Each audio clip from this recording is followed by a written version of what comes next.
You know that goal you set at the start of the year? You can still do it, whether you're committed to a thru hike with friends, lifting heavier, or simply walking more. It's not too late to stick with it and make your future self proud, especially with the all-in-one nutrition shake from Kachava. Because quality nutrition shouldn't be complicated. Just 2 scoops of Kachava's all-in-one nutrition shake, and you've got 25 grams of protein, 6 grams of fiber, greens, adaptogens, and so much more.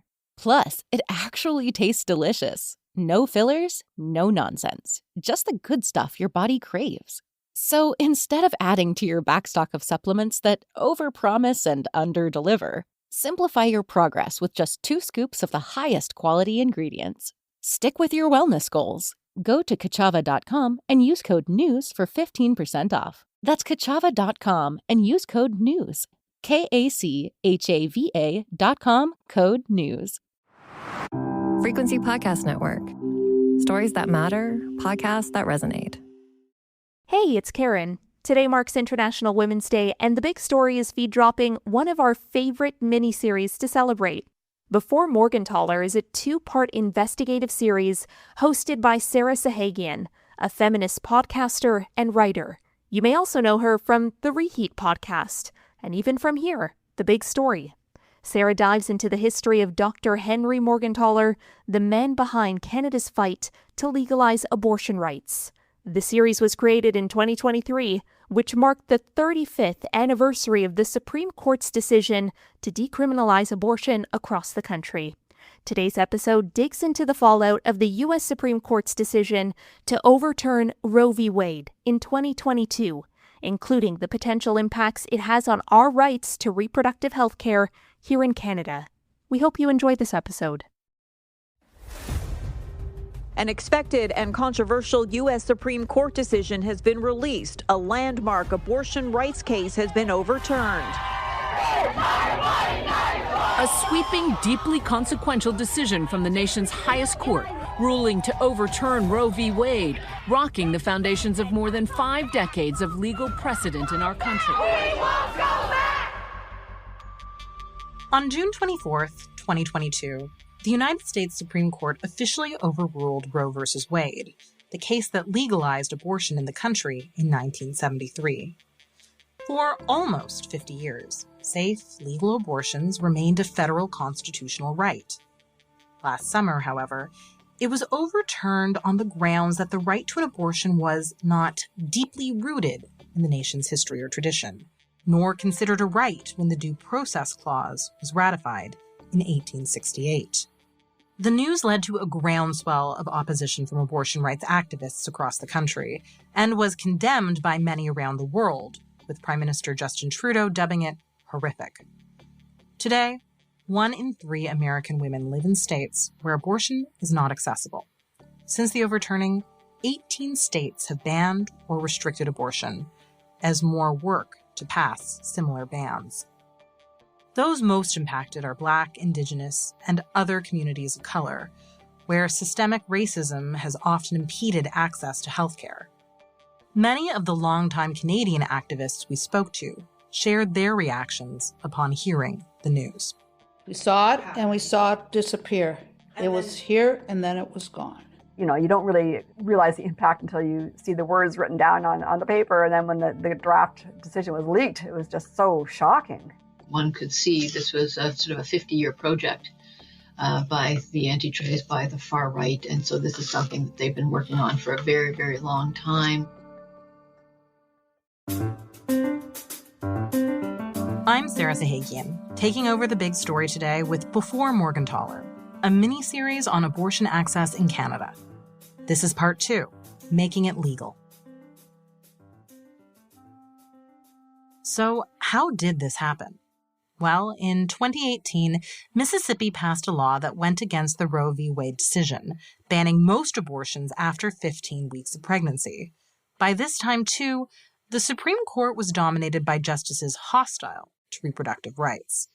So, when an abortion clinic called Jackson Women's Health Organization challenged Mississippi's ban, it forced the Supreme Court to review Roe v. Wade, ultimately overturning it.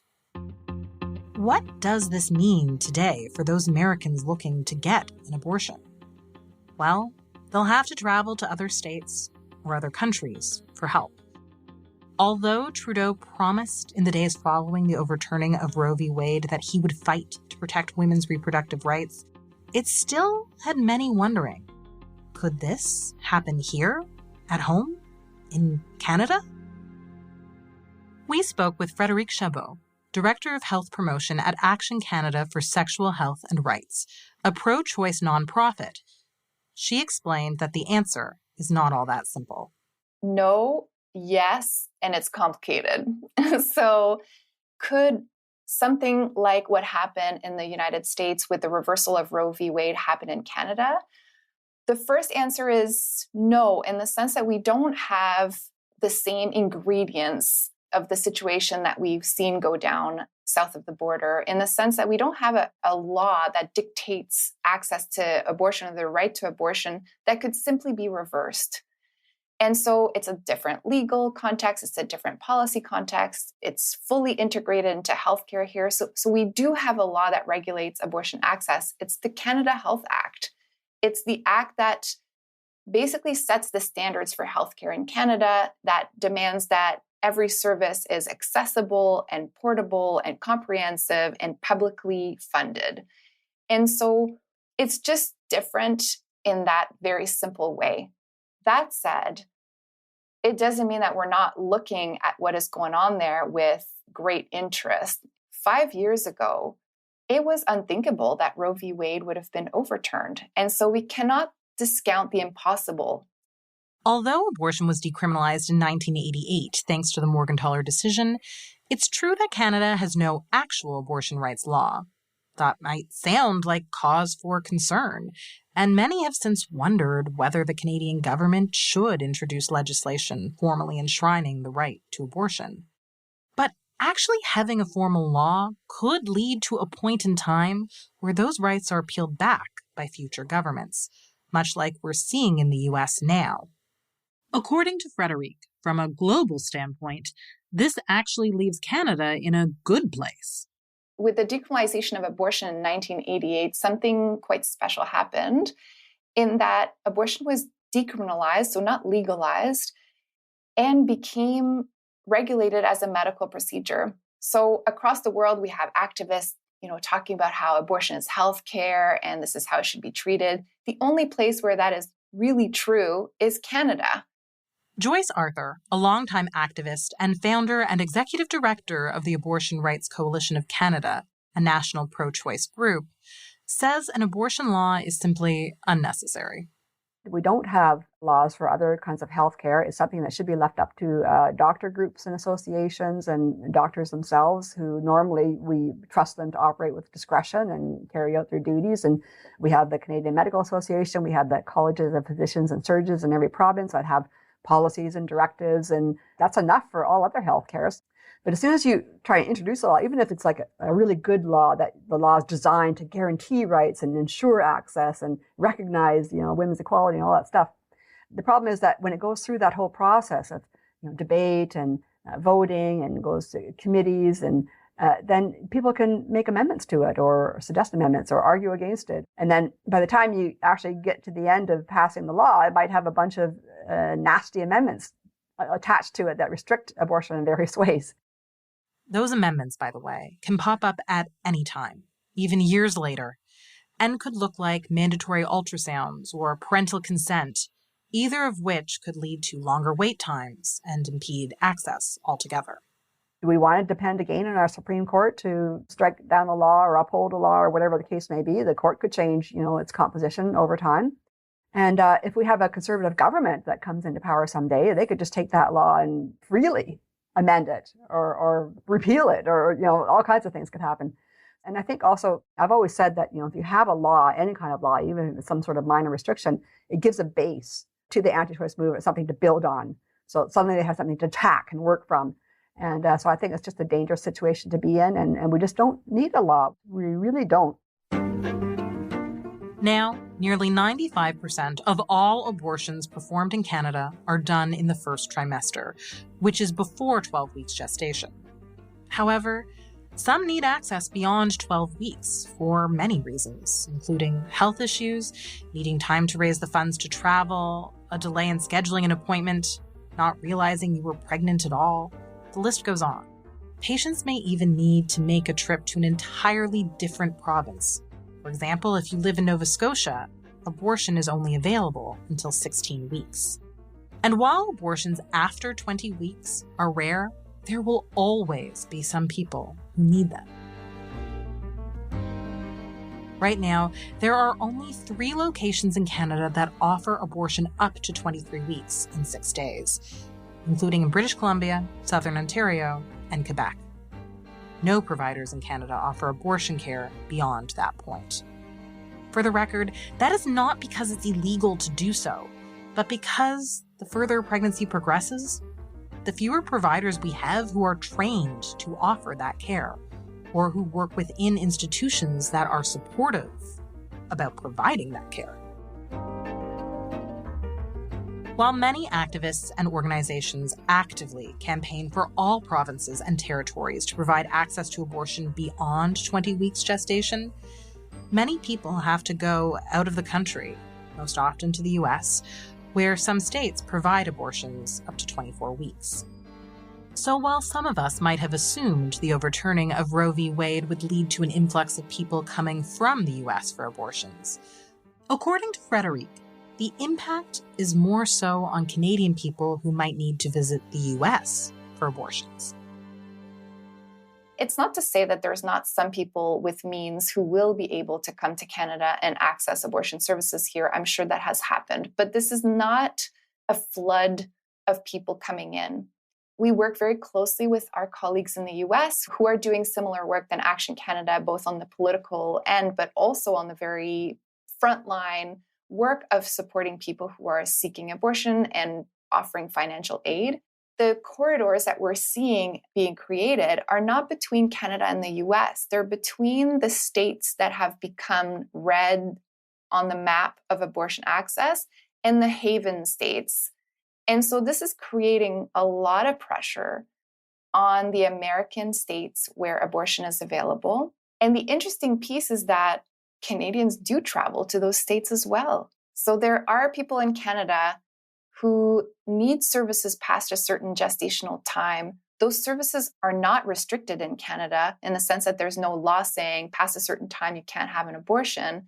They're even covered by our healthcare. So if you have a health card, costs are covered, but the services are not available here. And so people go seek them in the US.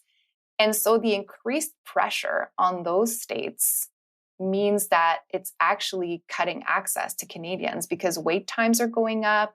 And of course, these clinics are prioritizing American patients. All of which is to say, the real issue surrounding abortion in Canada is access. The story doesn't end at decriminalization. For those seeking to get abortions, the cost is high. From taking time off work, finding childcare, traveling, not to mention the emotional and mental impact of the choice and the procedure itself. Those who have always and continue to be impacted the most are low income, diverse, those who live in rural areas, and people who identify as queer.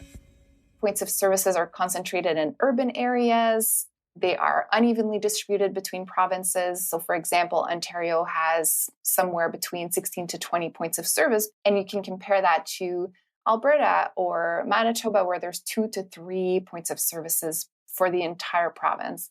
By points of service, Reheat is referring to places that provide abortions, whether they be hospitals or clinics. Where you live will have a big impact in terms of accessibility of those services.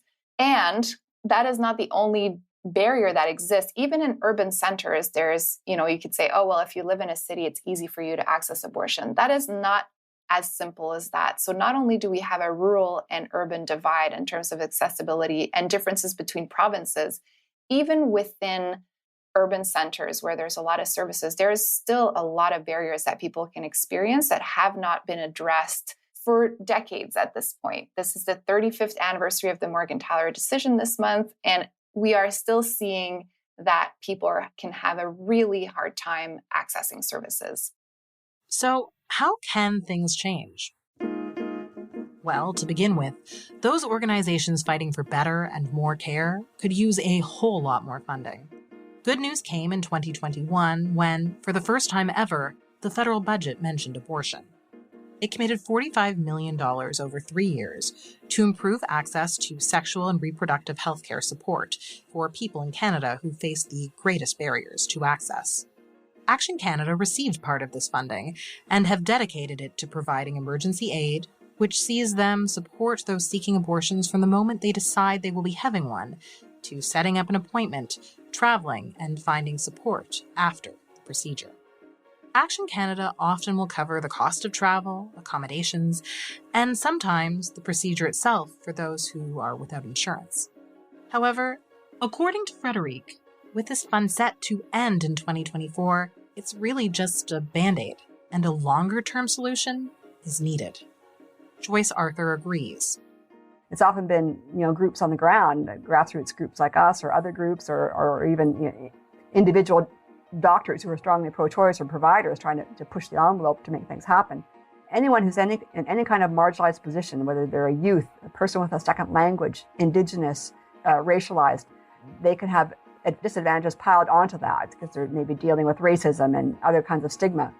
So I've always thought that, if we can make sure that if we target those populations and make sure that they have access, then that lifts everyone's boats and everyone can have better access. We shouldn't be just thinking about whether white people can have access or not.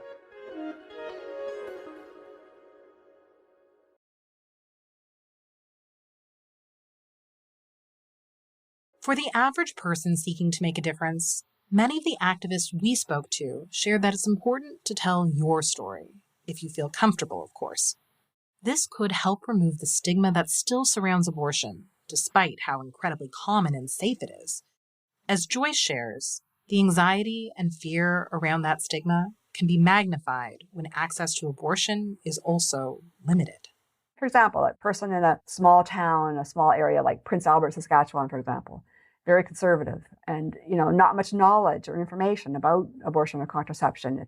You have to drive to Saskatoon to get an abortion.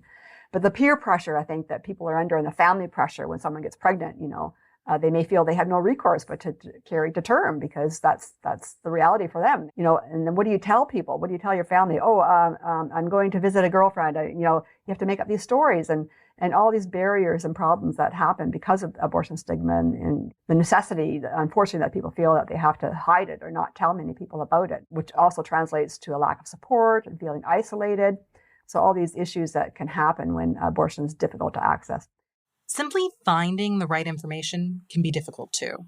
In fact, if you just Google where you can find a place for help, many of the results you'll see will lead you to crisis pregnancy centers, or CPCs, which are run by anti-choice activists who often co-opt human rights language. They will tell you all about the side effects and risks of abortion, but nothing about the side effects and risks of pregnancy and childbirth, which are far, far greater. And so it's a very unbalanced perspective that they have, and they can make people feel guilty for having abortions. And I also want to mention, of course, that it's not just women who have abortions, but transgender people as well, non-binary people, trans men. And we've worked hard at trying to be more inclusive over the years because the barriers for them in healthcare are even greater. I've heard often that trans people, if they need an abortion, they'll go to a clinic, or when they go to any doctor, they'll just to avoid the hassle and being questioned and the judgment, they'll just present themselves as a woman just to, so it's no trouble. But they shouldn't have to do that. And I think in terms of the anti-choice movement and these crisis pregnancy centers, well, they don't even recognize, the LGBT community or that trans people can have abortions. And certainly I don't think any trans person would feel comfortable going to a CPC when their very existence would be denied or questioned, right? Ultimately, this means abortion remains a health equity issue. Improving the situation is about more than just adding clinics and services across the country, but reducing the stigma, changing the language, and tackling those issues that may not seem to be directly linked to access. For example, about 40% of the people who access our financial aid program are uninsured. This sometimes means that it's people who are technically should be insured, so they should have a health card, but maybe they are homeless and don't have identity papers with them. Maybe they are young and they can't access their health card because their parents hold it. Or maybe they're trans and they don't want to use their card that has the wrong gender marker. Or they are Indigenous and technically should be covered by NIHB, a federal program, but NIHB only reimburses, or service providers don't really know how to deal with NIHB, leaving people in this kind of gap of services. And then a lot of this population as well are either in really complicated immigration situations. For example, a spousal sponsorship with an abusive partner who's holding all the paperwork to get this person their insurance or complete their application, and they're pregnant and they need access to healthcare and they can't get it because of it. Or it's a work visa and their employer is not filling the paperwork properly and delaying their access to a healthcare insurance. Or they can't leave their employer's house because they're a live-in caregiver and their job and their status in Canada is linked to their presence in, this particular employer, and this employer may be abusing their position of power. And so for Action Canada, when we look at that, we believe that if people care about abortion access, they care about regularization of migrants and undocumented people in Canada. And so we are supporting the campaign to offer status for all. Generally speaking, it's important to note that there is a lot of good news here. In 2015, Health Canada approved the use of mifepristone, a pill that is used to end pregnancy, is easy to take, and is highly effective. That led to a growth in primary care providers offering abortions. In Ontario alone, providers jumped from about 100 to 1,200, many of which are outside of urban centers. That also means more providers need the right infrastructure to perform these procedures. Policies also need to be put in place for midwives looking to offer medical abortions and to support telemedicine. If people are interested in kind of direct work, like in their own community, there's lots that can be done. I think storytelling is very important to address one barrier that we haven't touched yet, which is disinformation and abortion stigma.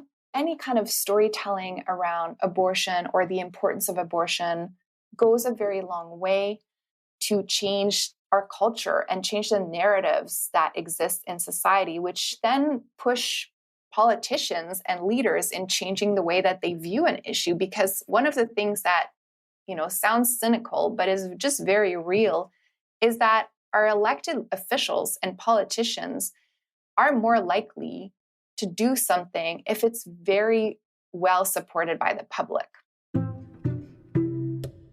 All this to say, let's be vigilant. This is not a fringe issue. This is an issue that has to do with everything we care about. Ability to tackle climate change, democracy, voting rights. So let's pay attention. Let's make sure we build bridges across movements and that we talk about this. Researching this documentary has taught our team a lot. I'm 36 years old, which means I was a baby when the Morgentaler decision happened. But my own baby, well, not a baby anymore, she's now 3 years old, was born in one of the only countries in the world without a law restricting her abortion rights. That sort of progress, something that happened in the lifetimes of so many of us, is inspiring. We still have so far to go to ensure all people with uteruses have easy access to safe abortion care in this country, and we will have to protect this right from politicians who have the power to legislate it away. But the process of researching this story has made me profoundly grateful for the work done by abortion rights activists and healthcare providers. I remain in awe of the bravery of Dr. Morgentaler, a man who risked his own personal safety to help other people safely terminate their unwanted pregnancies. However, I am also in awe of the women activists who do not have a Supreme Court decision named after them, but whose work is central to this story. They're heroes too. We could not tell the stories of all the woman-identified activists who worked alongside Dr. Morgentaler. There are still so many stories left to be told, but it has been a privilege to tell a small number of them.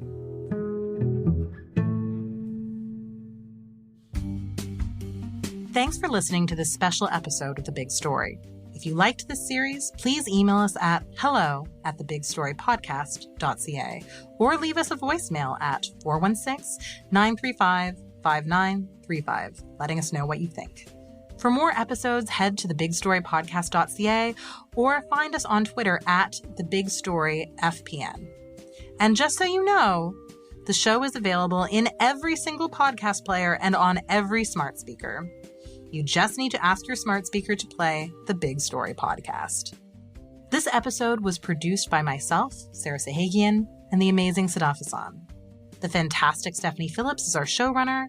The talented Christy Chan is our sound designer. Special thanks to Joseph Fish, Rachel DeGasperis, Mary Jubrin, and everyone at the Frequency Podcast Network.